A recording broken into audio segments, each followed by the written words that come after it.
Ça fait à peu près 8 ans que je suis sur le circuit professionnel en planche à voile. Et 4 ans que j'habite à Carnac, donc dans la belle baie de Quiberon. Il a fallu l'accepter parce qu'à 22 ans, je me sentais aussi bien qu'aujourd'hui. Et donc on a un peu du mal à accepter d'être soi-disant malade, alors que tout va très bien. Et puis finalement, tout roule, la carrière pro a continué, j'ai retrouvé mon haut niveau et je me suis surtout rendu compte qu'il y avait urgence à réaliser ses rêves. Donc voilà, un de mes rêves, c'est traverser l'Atlantique avec le support de la planche à voile, qui est mon support préféré. Et dans quelques mois, je vais le réaliser. Je naviguerai avec du matériel de slalom en fait. Donc moi, je suis sponsorisée par Neige.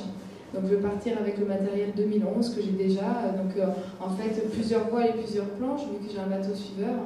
Donc des voiles qui vont aller d'une surface de 3,50 m à 9 m² pour pouvoir naviguer par tous les temps. En sachant bien que le matin quand je me mettrai à l'eau, il faudra vraiment que je choisisse bien mon matériel parce que tous les changements entre le bateau et du coup, et moi, la planche vont être assez violents en pleine mer avec la houle, je risque de me faire écraser, donc autant choisir la bonne voile.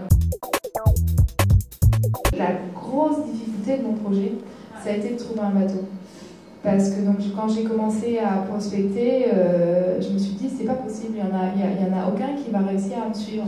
Parce qu'en fait, les planches à voile, même sans forcer, on atteint déjà 20 nœuds, mais très rapidement en fait. J'ai fait le test avec mon GPS pour savoir au pire quelle vitesse je pouvais prendre pour un bateau, etc. Donc en fait, les bateaux à haute vitesse, je crois qu'il y en a 2 ou 3 dans le monde, comme Océan Alchimiste, qui ont été conçus pour traverser l'océan Atlantique à des vitesses assez élevées.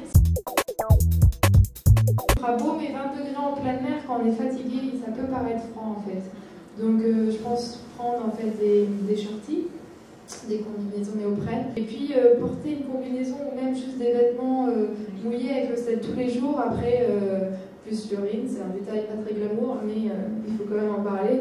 Et c'est vrai que c'est pas facile, donc à mon avis, il faut changer plusieurs fois de vêtements et de type de vêtements, de type de tissu, variés au maximum. Je prépare ça avec un préparateur physique. Et en fait, là, on est vraiment en train de bosser sur les pauses. Parce qu'apparemment, mon problème, c'est ça. C'est pas d'en faire, c'est justement, j'en fais trop. Et non, en fait, c'est d'arriver à bien se connaître et de ne pas rentrer dans le cycle de fatigue.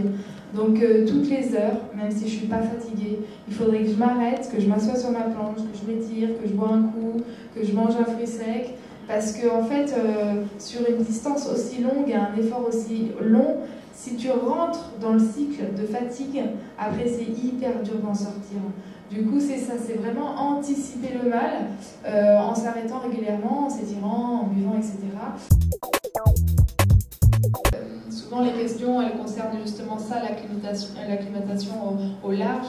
Moi, ça me fait un petit peu moins peur parce que j'ai vraiment grandi sur un bateau. Donc, quand on a arrêté, quand j'avais 11 ans, la difficulté pendant 5-6 mois, pour moi, ça a été de m'endormir dans un lit qui ne bougeait pas.